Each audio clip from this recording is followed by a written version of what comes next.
ಕಾರ್ತಿಕ ಮಾಸದ ವಿಶೇಷ ನಂಜುಂಡೇಶ್ವರ ದೇವಸ್ಥಾನಕ್ಕೆ ಬಂದಿದ್ರಿ. ಯಾರೆಲ್ಲ ಬಂದಿದ್ರಿ, ಏನೆಲ್ಲ ಪೂಜೆ ನಡೀತು? ಫ್ಯಾಮಿಲಿ ಎಲ್ಲ ಬಂದಿದ್ದೀವಿ. ನಾವು ಮನೆ ದೇವರು ಸುಮಾರು ಒಂದು 10 ವರ್ಷದಿಂದ ಬರ್ತಾ ಇದ್ದೀವಿ. ತುಂಬ ರಶ್ ಇದೆ ಇವತ್ತು. ಕಾರ್ತಿಕ್ ಸೋಮವಾರ ಬೇರೆ ಸ್ಪೆಷಲ್ಲು. ಟೈಮಿಂದ ಬರ್ತಿದ್ದೀವಿ ನಾವು 10 ಇಯರ್ಸಿಂದ ಬರ್ತೀವಿ. 10 ಇಯರ್ಸ್. ಹೇಗಿದೆ ಪೂಜೆ ಎಲ್ಲ? ಯಾವ ಥರ? ತುಂಬ ಚೆನ್ನಾಗಿ ಮಾಡ್ಕೊಡ್ತಾರೆ.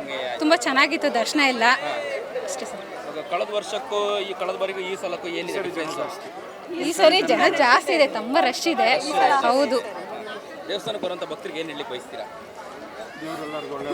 ದೇವರು ನಂಜುಂಡೇಶ್ವರ ಎಲ್ಲರಿಗೂ ಒಳ್ಳೇದು ಮಾಡಲಿ, ಎಲ್ಲ ಆಯುಸ್ಸು ಆರೋಗ್ಯ ಕೊಟ್ಟು ಒಳ್ಳೇದು ಮಾಡಲಿ ಅಂತ ಬಯಸ್ತೀವಿ. ಕಾರ್ತಿಕ ಮಾಸದ ಹಿನ್ನೆಲೆಯಲ್ಲಿ ದೇವಸ್ಥಾನಕ್ಕೆ ಬಂದಿದ್ದೀರಿ. ಏನು ಅನಿಸ್ತದೆ ನಿಮಗೆ ನಂಜುಂಡೇಶ್ವರ ಸನ್ನಿಧಿಗೆ ಬಂದು? ತುಂಬ ಖುಷಿ ಆಗುತ್ತೆ. ಆ್ಯಕ್ಚುಲಿ ಇದು ನಮ್ಮ ಮನೆಯ ದೇವರು. ಹೆಚ್ಚು ಕಮ್ಮಿ ಒಂದು 10 ವರ್ಷದಿಂದ ನಾವು ಬರ್ತಾ ಇದ್ದೀವಿ. ತುಂಬ ಖುಷಿ ಆಗುತ್ತೆ. ಮತ್ತು ಇವತ್ತು ಹಾಲಿಡೇ ಇರೋದ್ರಿಂದ ತುಂಬ ಕ್ರೌಡ್ ಇದೆ, ನೋಡ್ಕೊಂಡು ಬನ್ನಿ. ನಾವೇ ಹೆಚ್ಚು ಕಮ್ಮಿ ಒಂದು 6ಗೆ ಬಂದಿರೋದು, ಇಷ್ಟೊತ್ತಾಗಿದೆ ದರ್ಶನ. ಹೌದು ಹೌದು, ತುಂಬ ಕ್ಯೂ. ಸಮಯದಿಂದ ಬರ್ತಾ ಇದ್ದೀರಾ ಮೇಡಮ್? ಎಷ್ಟು ವರ್ಷದಿಂದ ಬರ್ತಾ? 10 ವರ್ಷದಿಂದ ಬರ್ತಾ ಇದೀವಿ ಸರ್. ದೇವಸ್ಥಾನಕ್ಕೆ ಬರುವಂತಹ ಭಕ್ತಾದಿಗಳು ಏನು ಹೇಳಲಿಕ್ಕೆ ಬಯಸ್ತೀರಾ? ಎಲ್ಲರಿಗೂ ದೇವ್ರು ಒಳ್ಳೇದು ಮಾಡಲಿ ಅಂತ ಹೇಳ್ತೀನಿ. ಅಮ್ಮ ಹೇಳಿ, ದೇವಸ್ಥಾನದ ಬಗ್ಗೆ. ಅಭಿಷೇಕ ಮಾಡಿಸ್ತಾರೆ, ಸಾಲನಿ ಅಭಿಷೇಕ ನಾನು ಮಾಡಿಸಿದ್ದೀನಿ ಬಂದು. ನಾವು 30 ಇಯರ್ಸಿಂದ ಬರ್ತಾ ಇದ್ದೀವಿ. ಇವ್ರು ನಮ್ಮ ಸೊಸೆ, ಇವಳು ತಂಗಿ. ನಾವು 30 ಇಯರ್ಸಿಂದ ಬರ್ತಾ ಇದ್ದೀವಿ.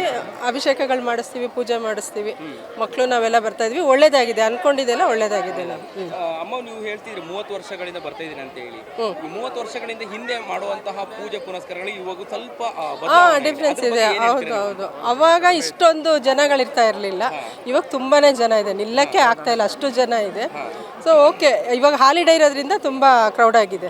ಹಾಲಿಡೇ ಇಲ್ಲ ಅಂದರೆ ಓಕೆ, ಸ್ವಲ್ಪ ಪರವಾಗಿಲ್ಲ, ಜನ ಬಂದು ಹೋಗ್ಬೋದು. ಅದೇ ಹೇಳ್ತಾರೆ, ನಾವು 6 o'clock ಬಂದು ಇಷ್ಟೊತ್ತವರೆಗೂ ಇದ್ದೀವಿ, ಇಷ್ಟೊತ್ತವರೆಗೂ ನಿಂತು ಪೂಜೆ ಮಾಡಿಸ್ಕೊಂಡು ಹೋಗ್ತಿದ್ದೀವಿ. ಇವಾಗ ವಯಸ್ಸಾದವರು, ಮಕ್ಕಳು ಎಲ್ಲ ತುಂಬ ಬರ್ತಾ ಇದ್ದಾರೆ. ನಾನು ಉರುಳು ಸೇವೆನೂ ಮಾಡಿದ್ದೀನಿ ನಾನು. ಓಕೆ, ಒಳ್ಳೇದಾಗಿದೆ. ಈಗ ಪೂಜೆ ಪದ್ಧತಿಗಳನ್ನು ಮಾಡುವಂಥ ವಿಧಾನಗಳು ಈಗ ಸ್ವಲ್ಪ ಮಾಡರ್ನ್ ಅಂತೇಳಿ ಅನ್ಸುತ್ತಾ ನಿಮಗೆ? ಏನಾದರೂ ಈ ಮೊಬೈಲ್ಗಳು ಅನಿಸುತ್ತೆ, ಏನು ಮಾಡೋಕ್ಕಾಗಲ್ಲ, ಜನ್ರೇಷನ್ಗೆ ಅದಿದೆ. ಬಟ್ ಆದರೂ ಅವಾಗ ಏನು ನಡೀತಾ ಇತ್ತು, ಪೂಜೆ ಅದೇ ಥರ ನಡೀತಾ ಇದೆ, ಒಳಗಡೆ ಅದೇ ಥರ ನಡೀತಾ ಇದೆ.